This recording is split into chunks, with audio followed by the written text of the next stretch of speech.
Assalamualaikum warahmatullahi wabarakatuh. Alhamdulillah, alhamdulillahi hamdan syakirin, wassalatu wassalamu ala Muhammadin mab'utsin rahmatan lil alamin wa ala alihi wa sahbihi wa man tada bi huda wa amila bi sunnati ila yaumiddin. Amal ba'd.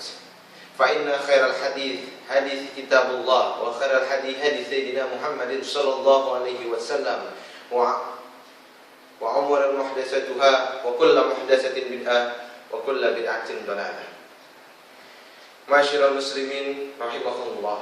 Pada kesempatan yang berbahagia ini saya berwasiat kepada diri saya sendiri dan kepada saudara-saudara sekalian. Marilah kita tingkatkan Islam, iman dan takwa kita kepada Allah Subhanahu wa taala. Karena hanya dengan Islam, iman dan takwa kita akan mendapatkan kebahagiaan baik di dunia, lebih lagi insyaallah di akhirat. Untuk itu pada khutbah kali ini saya mengambil sebuah judul, yaitu makna Islam. Asy-Syaikh Muhammad ibn Abdul Wahhab dalam kitabnya berkata, yang artinya Islam itu ialah berserah diri kepada Allah Subhanahu wa taala dengan memahaesakannya dalam beribadah dan tunduk dengan melakukan ketaatan dan menjauhkan diri dari syirik.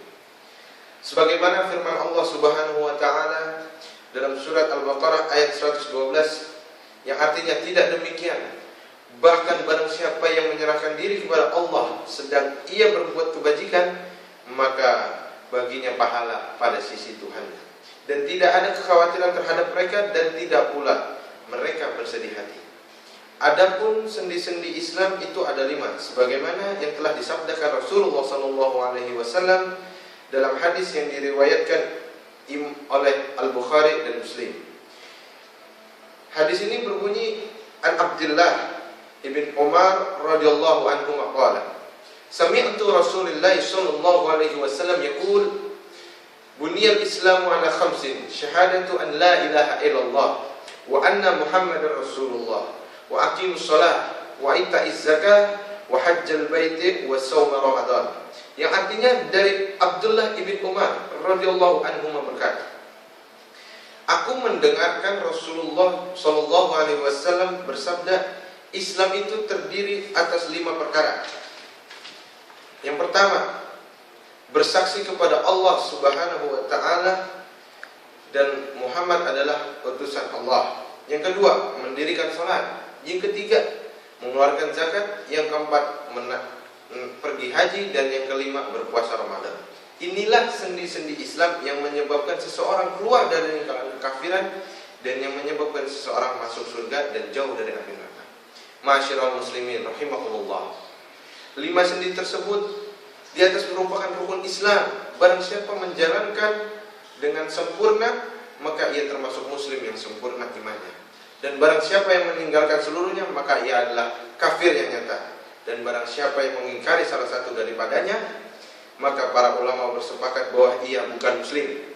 Dan barang siapa yang meyakini seluruhnya dan ia menelantarkan salah satu darinya selain syahadat, maka ia adalah fasik. Dan barang siapa yang beramal hanya sebatas lisannya saja tanpa dibarengi dengan ijtihad, maka ia adalah munafik. Allah Subhanahu wa taala berfirman dalam surat Al-Imran ayat 19, yang artinya sesungguhnya agama yang benar di sisi Allah adalah Islam. Maksud dari ayat tersebut bahwa sesungguhnya tidak ada agama yang diterima di sisinya dari seseorang selain Islam. Maka barang siapa yang menganut suatu agama selain syariat Nabi Muhammad sallallahu alaihi wasallam setelah diutus beliau, maka agama itu tidak diterima di sisi Allah Subhanahu wa taala. Allah berfirman dalam surat Al-Imran ayat 85, yang artinya, dan barang siapa mencari agama selain agama Islam, maka sekali-sekali tidak akan diterima daripadanya, sedangkan ia di akhir kelak termasuk golongan orang-orang yang merugi. Yakni barang siapa menjalankan agama selain apa yang disyariatkan oleh Allah kepada Rasulnya, maka tak akan diterima daripadanya di sisi Allah, dan ia kelak di akhirat termasuk di antara orang-orang yang merugi. Sebagaimana sabda Rasulullah SAW dalam hadis yang sahih, man amila amalan laisa alaihi amruna fahuwa raddu.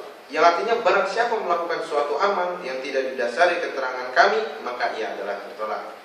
Berdasarkan hadis tersebut telah jelas sekali bahwa para hamba yang beriman kepada Allah dan hari akhir, bahwa apa saja yang berhubungan dengan syariat, baik dari segi akidah maupun ibadah, baru akan diterima di sisi Allah apabila hal itu sesuai dengan apa-apa yang telah diajarkan oleh Allah kepada Rasulnya. Sebagaimana yang telah difirmankan oleh Allah dalam Al-Quran surat Al-Imran ayat 31, yang artinya, katakanlah, jika kamu benar-benar mencintai Allah, ikutilah aku, niscaya aku mengasihi dan mengampuni dosa-dosamu. Dan Allah Subhanahu wa Ta'ala berfirman dalam surat Al-Hasyr ayat 7, yang artinya, apa yang diberikan oleh Rasul maka terima dia, dan apa yang dilarang bagimu maka tinggalkanlah dan bertakwalah kepada Allah, sesungguhnya Allah sangat keras hukumannya. Masyiral muslimin rahimakumullah, bila dipandang dari sejak syariat diturunkannya sampai hari akhir nanti, maka Islam itu dapat dibagi menjadi dua. Islam dipandang dari segi umum dan Islam dipandang dari segi khusus. Islam yang dipandang dari segi umum, bahwa sejak Rasul yang pertama sampai hari akhir nanti, syariat mereka adalah Islam yang berarti bahwa tunduk beribadah hanya kepada Allah Subhanahu wa Ta'ala, karena itu mereka disebut al-muslimun.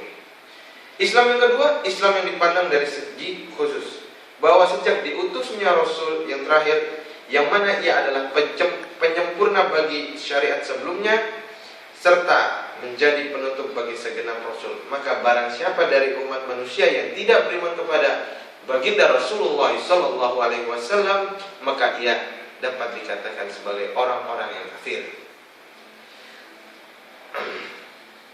Sebagaimana yang tersebut di dalam hadis yang sahih, bahwa Rasulullah SAW bersabda, an Abi Hurairah radhiyallahu anhu, an Rasulullah SAW qala, walladzi nafsu Muhammadin biyadihi la yasma'u bi ahadun min hadhihi al-ummati yahudi wala nasrani summa yamutu wa lam yu'minu billadzi ursiltu bihi illa kana min ashabin nar. Rawahu Muslim. Artinya, dari Abu Hurairah radhiyallahu anhu, dari Rasulullah SAW, beliau bersabda, demi zat yang diri Muhammad berada di tangannya, tidaklah seseorang mendengar tentang aku dari umat ini, baik itu kaum Yahudi maupun kaum Nasrani, kemudian meninggalkan sementara ia belum mau beriman kepada apa yang aku bawa, melainkan ia akan menjadi penghuni neraka. Aqulu qouli hadza wa astaghfirullah walakum innahu huwal